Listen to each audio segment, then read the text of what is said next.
Hi viewers, welcome to our channel. Raj Tarun and Lavanya గత కొన్ని రోజుల నుంచి కూడా వీళ్ళిద్దరి ఇష్యూ సోషల్ మీడియాలో కానివ్వండి, మీడియాలో కానివ్వండి చాలా హల్చల్ చేయడం చూస్తున్నాం. ఇద్దరి వర్షన్లు కూడా అందరూ విన్నారు. అయితే కొందరు రాజ్ తరుణ్ని సపోర్ట్ చేయడం, ఇంకొందరు లావణ్యని సపోర్ట్ చేయడం చూస్తున్నాం. నిజంగా వీళ్ళిద్దరిలో ఎవరి మిస్టేక్ ఉంది, మరి ఇప్పుడు వీళ్ళిద్దరి ఫ్యూచర్ ఏంటి? సో ఇదే అంశం మీద డిస్కస్ చేయడానికి ప్రజెంట్ మనతో పాటు నారీసేన ఫౌండర్ లతా చౌదరి గారు ఉన్నారు. వారితో ఒకసారి మాట్లాడదాం. మేడం నమస్కారం. మేడం నమస్తే. మేడం, లావణ్య గారి ఇష్యూ ఆమె వర్షన్ విన్నారు మీరు, రాజ్ తరుణ్ గారు కూడా వర్షన్ ఒకటి ఉంది. ఇద్దరిది విన్న తర్వాత అసలు ఎవరిది మిస్టేక్, ఏం జరిగింది, దీనిపైన మీ విశ్లేషణ ఏంటి మేడం? ఇప్పుడు ఒకరి పర్సనల్ స్టోరీ తీసుకొని మనం ఎవరిది మిస్టేక్ అని మనం మెసేజ్ చేయాలి అని అంటే ఇద్దరు వైపు నుంచి 2 డిఫరెంట్ వర్షన్స్ చెప్తున్నారు. ఒక 11 సంవత్సరాలు సహజీవనం చేసి లివింగ్ రిలేషన్షిప్, దాన్ని పెళ్లి చేసుకున్నారో లేదో మనకైతే తెలీదు, కానీ దాని పేరు మాత్రం లివింగ్ రిలేషన్షిప్ అని పెట్టారు. ఎందుకు ఆ 11 years లేని డిఫరెన్స్ 11 years తర్వాత ఎందుకు మొదలైందంటే మూడో క్యారెక్టర్ ఎంటర్ అయినప్పుడు ఈ డిఫరెన్స్ అనేది స్టార్ట్ అయింది. ఆ మూడో క్యారెక్టర్ మాలవి మల్హోత్రా అనే అమ్మాయి వచ్చిన తర్వాత ఆ అమ్మాయి వాళ్ళు నన్ను బెదిరించారు, నన్ను చంపేస్తామన్నారు, నన్ను రాజ్ తరుణ్తో మాట్లాడొద్దన్నారు అని ఈ అమ్మాయి ఫైల్ చేసింది కేసు. అయితే ఇది ఎంతవరకు నిజమా అబద్ధమా ఇవన్నీ పక్కన పెడితే ఒక ఆడపిల్ల, ఒక అమ్మాయి 11 సంవత్సరాలు తన కెరీర్ ఏదైతే ఉందో అవన్నీ కూడా పక్కన పెట్టి రాజ్ తరుణ్ అనే వ్యక్తి కావాలి నాకు అని సహజీవనం చేసింది 11 years పాటు. అంటే ఇద్దరు ఇష్టాలు తెలుసుకొని సహజీవనం చేస్తారు కదా. ఏ ఒక్కరికి ఇష్టం లేకపోతే లివింగ్ రిలేషన్షిప్ ఉండదు. కానీ ఇక్కడ నాకు అనిపిస్తున్న అంశం ఏంటి అని అంటే ఒక 11 సంవత్సరాలు సాఫీగా సాగిన వీళ్ళలో ఎప్పుడైనా సరే ఒక థర్డ్ పర్సన్ అంటే ఒక అట్రాక్షన్ అనేది మళ్ళీ రాజ్ తరుణ్కి ఆమె మీద స్టార్ట్ అయింది, మాల్వి మల్హోత్రా మీద అని ఈ అమ్మాయి చెప్పటం జరిగింది మనకి. అలా స్టార్ట్ అయింది కాబట్టి ఇప్పుడు కూడా రాజ్ తరుణ్ నన్ను పెళ్లి చేసుకుంటానంటున్నాడు, కానీ నేను ఆ అమ్మాయితోనే ఉంటానంటున్నాడు అని ఈ అమ్మాయి చెప్తుంది. ఈ అమ్మాయి కూడా నాకు ఎట్టి పరిస్థితుల్లో రాజ్ తరుణే కావాలి, రాజ్ తరుణ్ కాకుండా ఇంకొకరిని నేను ఊహించుకోలేను అని చెప్తుంది. ఈ అమ్మాయి పాయింట్లో చూసుకుంటే ఈ అమ్మాయి అన్ని విధాలా నష్టపోయింది.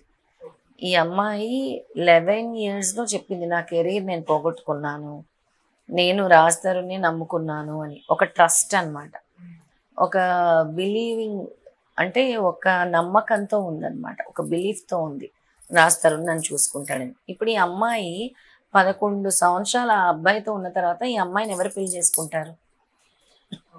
ఎవరైనా పెళ్లి చేసుకుంటారా? జనరల్గా ఇప్పుడు మనము ఇలా విన్నాము, ఏ అబ్బాయినా ముందుకు వస్తాడా పెళ్లి చేసుకుంటానికి? రాడు. అదే రాజ్ తరుణ్ వర్షన్లో మనం వింటే రాజ్ తరుణ్ చెప్పేవి ఏంటి? ఈ అమ్మాయికి చెడు అలవాట్లు ఉన్నాయి, ఈ అమ్మాయికి చెడు అలవాట్లు ఉన్నాయని నీకు ముందు నుంచి తెలీదా? నీ కొత్తగా చెడు అలవాట్లు నేర్చుకుందా? సరే నువ్వు సహజీవనం చేసావు, మరి ఈ అమ్మాయిని మార్చలేకపోయావా?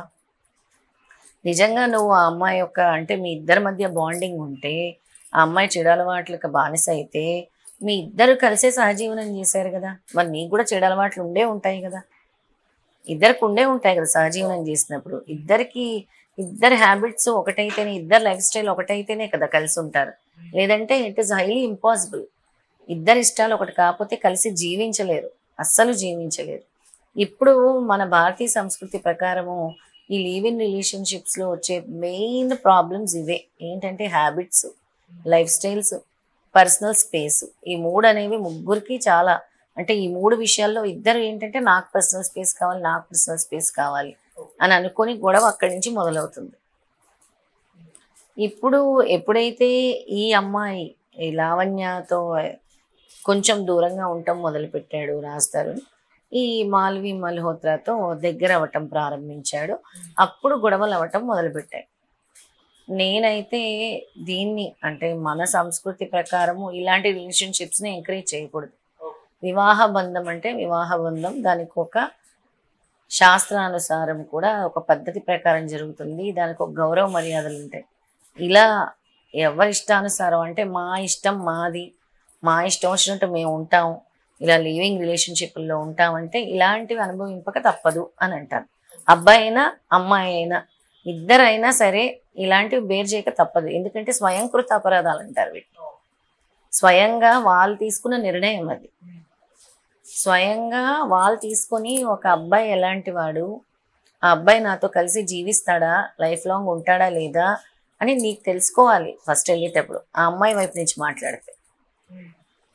ఇప్పుడు రాజ్ తరుణ్ ఎలాంటి ఆరోపణలు చేస్తున్నాడని చెప్పారు మీరు, చెప్పండి. అమ్మాయి డ్రగ్స్ తీసుకుంటుంది, డ్రగ్స్కి అలవాటు పడిపోయింది అని. మరి నీకు డ్రగ్స్ తీసుకుంటున్నప్పుడు ఎందుకు చేసావు సహజీవనం, ఇన్ని సంవత్సరాలు ఎందుకు చేసావు నువ్వు?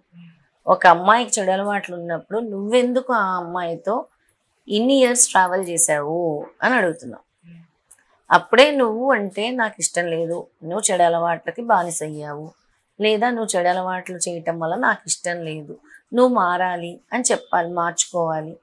అప్పటి నుంచి ఎందుకు చెప్పలేదు? ఈ సిట్యుయేషన్ బయటకు వచ్చినప్పుడే ఎందుకు చెప్తున్నావు? ఆ అమ్మాయి కేసు ఫైల్ చేసేంత వరకు నువ్వు ఎందుకు చెప్పలేదు? ఇప్పుడు ఎందుకు మాట్లాడుతున్నావు? నిజంగా నీకు ఆ అమ్మాయిని కరెక్ట్ చేయాలి, ఆ అమ్మాయి వేరే మార్గంలో వెళ్తుంది అని అంటే అప్పుడే నువ్వు చెప్పాలి కదా. వాళ్ళ తల్లిదండ్రులతో చెప్పొచ్చు, మీ అమ్మాయి ఇలా చేస్తుంది, మీ అమ్మాయి ఇలా మారిపోతుంది అని. ఆ అమ్మాయి కూడా అదే ప్రశ్న అడుగుతుంది ఇప్పుడు. ఇప్పుడు నా జీవితానికి ఏంటి గ్యారంటీ అని అడుగుతుంది ఆ అమ్మాయి కూడా. మరి దానికి ఎవరు సమాధానం చెప్తారు? అందుకే ఇందులో ఇద్దరివి తప్పులు ఉన్నాయని నేను అంటాను. ఇలాంటి రిలేషన్షిప్స్ని అస్సలు ఎంకరేజ్ చేయకూడదు. ఇప్పుడు యువతలో ప్రధానంగా ఈ లివింగ్ రిలేషన్షిప్స్ అనేవి ఎందుకు వచ్చాయంటే, మా కంపాటబిలిటీ మ్యాచ్ అవుతుందా లేదా, ఫైనాన్షియల్ ఫ్రీడమ్ కావాలి, మేము లైఫ్లో సెటిల్ అవ్వాలి, ఇలాంటివన్నీ కూడా పెట్టేసుకుంటున్నారు వాళ్ళు. అంటే మేము పెళ్లి చేసుకున్న తర్వాత ఎలాంటి వాడు వస్తాడో అని భయంతో ముందే జీవితాన్ని ఎవరో తెలియని వాడితో వెళ్ళి లివింగ్ రిలేషన్షిప్ పెట్టుకొని అక్కడ కంపాటబిలిటీ కుదరక మళ్ళీ సోషల్ స్టిగ్మాకి గురయ్యి ఒక స్ట్రెస్ అనేది ఫేస్ చేసి, కమ్యూనిటీ నుంచి ఒక రకమైన స్ట్రెస్, సోషల్ మీడియాలో ఒక రకమైన స్ట్రెస్, జనాలతో అందరితో ఒక రకమైన స్ట్రెస్ అనుభవిస్తున్నారు. వాళ్ళకి ఇలాంటి స్ట్రెస్లన్నీ కూడా వాళ్ళు అనుభవింపక తప్పట్లేదు. ఇది ఎందుకంటే ఇలాంటి రాంగ్ రూట్లో కనుక మీరు వెళ్తే ఇలాంటివి మీరు అనుభవింపక తప్పదు. కానీ మేడం ఇప్పుడు అంటే పెళ్లి చేసుకున్న తర్వాత డివర్స్ తీసుకోవడం కూడా కామన్ అయిపోయింది, డివర్స్ రేట్ పెరిగిపోతుందని కూడా చాలా రిపోర్ట్స్ చెప్తున్నాయి. అలాంటిది లివింగ్లు అనేవి 11 సంవత్సరాలు ఉన్నప్పటికీ నిలబడాలి, కంప్లీట్గా అది లైఫ్ లాంగ్ ఉండాలి అంటే ఉండదు కదా మేడం. ఇప్పుడు సుప్రీంకోర్టు ఒక తీర్పు ఇచ్చింది లివింగ్ రిలేషన్షిప్ వాళ్ళు కూడా. సెక్షన్ 125 సెక్షన్ 16 అని చెప్పింది, రెండు చెప్పింది. అందులో ఏం చెప్పిందంటే, ఇక్కడ పెళ్ళి అనే బంధం లేదు కాబట్టి పెళ్ళికి ఉండే అన్ని లీగల్ లాస్ ఇక్కడ ఉండవు, కానీ ప్రొటెక్షన్ లాస్ ఉంటాయి అని చెప్పింది. దేనికి? ఈ లివింగ్ రిలేషన్షిప్ అందుకే ఇల్లీగల్గా ప్రకటించలేదు సుప్రీంకోర్టు కూడా. దీన్ని ఇల్లీగల్ అని మేము అనము, ఇద్దరు ఇష్టపూర్వకంగా కలిసి ఉంటున్న దాన్ని మేము ఇల్లీగల్ అని అనకుండా ఉండొచ్చు అని ఇచ్చింది తీర్పు. కానీ దీనంత పెళ్ళికి ఉండే అన్ని లాస్ దీనికి ఉండవు, లీగల్ లాస్ కొన్ని లాస్ మాత్రమే వర్తిస్తాయి అని చెప్పారు. మరి ఇప్పుడు ఈ అమ్మాయికి న్యాయం జరగాలంటే దానికి పెళ్లి చేసుకున్నన్ని లాస్ దీనికి వర్తించవు కదా, ఆ పాయింట్ నేను చెప్తున్నాను. ఓకే, కానీ ఇప్పుడు ఆ అమ్మాయి ఇంత రాద్ధాంతం చేసిన తర్వాత కూడా రాజ్ తరుణ్ కావాలి, రాజ్ తరుణ్ లేకుండా ఉండలేను, తను పెళ్లి చేసుకోవాలి అని చెప్పేసి చెప్పడం చూస్తున్నాం. పెళ్లి తర్వాత ఇప్పుడు వీళ్ళిద్దరు కలిసి ఉంటారన్న గ్యారెంటీ ఉందా మేడం ఈ ఇష్యూ తర్వాత? ఆ అమ్మాయి రాద్ధాంతం చేసిందని మీరు ఎలా అనుకుంటున్నారు? ఆ అమ్మాయి రాద్ధాంతం అని ఎందుకు అంటున్నారు? ఆ అమ్మాయి జస్టిస్ కోసం ఫైట్ చేస్తున్నప్పుడు రాద్ధాంతం క్రియేట్ అయింది అని అంటున్నారు. ఆ అమ్మాయి జస్టిస్ కోసం ఫైట్ చేసింది. ఒకవేళ ఇద్దరివి తప్పులు ఉన్నాయి ఒప్పుకుందాము, ఈ అమ్మాయి ఎవరితో తిరిగిందా, దానికి ప్రూఫ్స్ ఉన్నాయా? రాజ్ తరుణ్ తిరిగాడు అని అంటుంది కదా ఈ అమ్మాయి, ఆరోపిస్తుంది కదా. ఆ అమ్మాయి ప్రూఫ్స్ ఉన్నాయని చెప్తుంది కదా, ప్రూఫ్స్తోనే కదా కేసు ఫైల్ చేసింది. మరి రాజ్ తరుణ్ కూడా ఇలాంటివి ఏమైనా తీసుకొచ్చాడా? ప్రూఫ్స్ చూపించాడా? ప్రూఫ్స్ మీడియా ముందు చూపించాడా ఎవరికైనా? లేదు. ఈ అమ్మాయి ఎందుకు కావాలనుకుంటుంది అని అంటే, ఇంకెవరు పెళ్లి చేసుకోరు కాబట్టి. ఈ అబ్బాయిని నమ్ముకొని ఉంది, ఈ అబ్బాయితోనే నా జీవితం నేను పంచుకోవాలనుకుంటున్నానని ఫిక్స్ అయింది కాబట్టి మెంటల్గా ఈ అబ్బాయే కావాలని అనుకుంటుంది. ఇంత సిట్యుయేషన్ జరిగిన తర్వాత ఈ అమ్మాయిని చేసుకుంటానికి ఎవరైనా వస్తారా? రారు. ఈ అమ్మాయి కూడా ఎవరిని చేసుకోలేదు. ఈ అమ్మాయి మనసు ఫిజికల్గా అంటే మెంటల్గా ఫిజికల్గా కూడా ఈయనే నా భర్త అని ఫిక్స్ అయింది అమ్మాయి. అందుకనే రాజ్ తరుణే కావాలని అనుకుంటుంది. ఓకే మేడం, ఇటువంటి కొన్ని ఇష్యూస్ లాంటి ఇప్పుడు మామూలుగా సోషల్ మీడియా ట్రోల్ అయినప్పుడు కింద కామెంట్ సెక్షన్లో చూస్తూ ఉంటే ఇటువంటివి జరిగినప్పుడు ప్రతిసారి అబ్బాయినే బ్లేమ్ చేస్తారు అని చెప్పేసి కామెంట్స్ పెట్టడం చూస్తున్నాం. వీటికి మీ రిప్లై ఏంటి మేడం? చాలా మంది అబ్బాయిలు కూడా ఇలాంటివి సిచ్యుయేషన్స్ ఫేస్ చేస్తున్నారు. చాలా మంది అబ్బాయిలు కూడా సఫర్ అవుతున్నారు అమ్మాయిల ద్వారా. ఇది అబ్బాయిల్ని అనటం అనేది కూడా కరెక్ట్ కాదు. బోత్ సైడ్స్ చూసుకోవాలి, both sides of the coin చూసుకోవాలి. ఈ రోజుల్లో అబ్బాయి అయినా అమ్మాయి అయినా ఇద్దరు తప్పులు చేస్తున్నారు. ఓన్లీ అబ్బాయిలే తప్పులు చేస్తున్నారు అంటే అది రాంగ్. అది ఇద్దరిలో ఉంది తప్పు, అబ్బాయిలోని తప్పు ఉంది, అమ్మాయిలోని తప్పు ఉంది. కానీ ఎక్కువ అమ్మాయికి లీగల్ రైట్స్ ఎక్కువ ఉంటాయి, ప్రతి మహిళకు కూడా లీగల్ రైట్స్ ఎక్కువ ఉంటాయి. అలా సఫర్ అయ్యే అబ్బాయిలు కూడా ఇప్పుడు చాలా చట్టాలు వచ్చాయి, వాళ్ళ కోసం కూడా చాలా చట్టాలు వచ్చాయి. ఇప్పుడు మనము ఎన్నో ప్రేమ వివాహాలు చూస్తున్నాం, లవ్ మ్యారేజెస్. అవి లివ్ ఇన్ రిలేషన్షిప్స్ కాదు, పెళ్లి చేసుకుంటున్నారు, లవ్ అంటున్నారు. ఒక 4 సంవత్సరాలు కూడా సరిగ్గా ఉండట్లేదు, నన్ను మోసం చేశాడు, నన్ను చూసుకోవట్లేదు, నన్ను ప్రేమ అని ట్రాప్లో వేసేసాడు, నేను నమ్మాను, పెళ్లి చేసుకున్నాను, ఇప్పుడు మోసపోయాను, నన్ను చూడట్లేదు, నా పిల్లల్ని చూడట్లేదు, ఇంకొకరితో అఫేర్ పెట్టుకున్నాడు. ఇలాంటివే వింటుంటాను నేను. నారీసేన దగ్గర కూడా ఇలాంటివన్నీ స్టోరీస్ కూడా వస్తూ ఉంటాయి, కేసులన్నీ వస్తూ ఉంటాయి. ఏం చేయాలి, ఎవరిని అప్రోచ్ అవ్వాలి అని. ఇది మనలో ఒక మార్పు రావాలి. నువ్వు ఒక ప్రేమించే వ్యక్తి ఎలాంటోడో తెలుసుకోకుండా ప్రేమించకూడదు. నువ్వు లివ్ ఇన్ రిలేషన్షిప్కి వెళ్ళేటప్పుడు కూడా ఆ వ్యక్తి ఎలాంటి వాడో తెలుసుకోకుండా వెళ్ళకూడదు. నువ్వు పెళ్లి చేసుకునేటప్పుడు కూడా అన్నీ చూసే కదా చేసుకుంటున్నావు. అంటే భగవంతుడు డెస్టినీ రాస్తాడు, కానీ జాగ్రత్త పడటం కూడా ఇంపార్టెంటే, ఆలోచించుకోవాలి. అంటే దురాశ ఎక్కువైపోయింది ఇప్పుడు అందరికి కూడా. నాకు అన్నీ కావాలి, బాగా వెల్ సెటిల్డ్ అబ్బాయి కావాలి, డబ్బుండే అబ్బాయి కావాలి, మంచి జాబ్ ఉండే అబ్బాయి కావాలి. అలాగే కదా కోరుకుంటున్నారు అందరు కూడా. అందరూ కోరుకునేది అదే. మళ్ళీ బాగుండాలి, అబ్బాయి కూడా బాగుండాలి. ఇప్పుడు సిచ్యుయేషన్ మారిపోయింది కదా. ఒకప్పుడు అమ్మాయి కోరుకునేవారు అలా, ఇప్పుడు అమ్మాయిలు కూడా అబ్బాయిలను అలాగే కోరుకుంటున్నారు.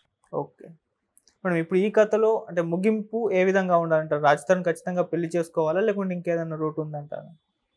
నాకు తెలిసి అయితే సహజీవనం 11 సంవత్సరాలు చేశారు కాబట్టి ఇద్దరికి అందులో భాగం ఉంది, ఆ తప్పులో ఇద్దరికి భాగం ఉంది కాబట్టి ఇద్దరు ఒక డెసిషన్కి రావాలి. అది మనం చెప్పటానికి వీల్లేదు. అది ఆ అబ్బాయి ఆ అమ్మాయి కూర్చొని కలిసి ఉంటారా విడిపోతారని వాళ్ళు నిర్ణయించుకోవాలి. అది వాళ్ళ పర్సనల్ స్టోరీ. మనం ఎవరి మీద దాన్ని జడ్జ్ చేయలేము, డిసైడ్ చేయలేము. ఎందుకంటే వాళ్ళ రిలేషన్షిప్ ఎలా సాగిందో, వాళ్ళ బాండింగ్ ఎంత స్ట్రాంగ్ ఉందో, ఒకరికొకరికి ప్రేమ అనురాగాలు ఎలా ఉన్నాయో, ఒక్కొక్కరికి ఎలాంటి అంటే ఎలాంటి కమ్యూనికేషన్ ఉందో మనకు తెలియదు కదా. ఈ 11 సంవత్సరాలు కూడా వాళ్ళు ఏ విధంగా ఏం చెప్పుకొని లివింగ్ రిలేషన్షిప్ స్టార్ట్ చేశారో తెలియదు. కాబట్టి ఇద్దరు కూర్చొని సాల్వ్ చేసుకోవాల్సిన విషయం ఇది. ఇద్దరికి న్యాయం జరిగేలా చూడాలని కోరుకుంటున్నాను.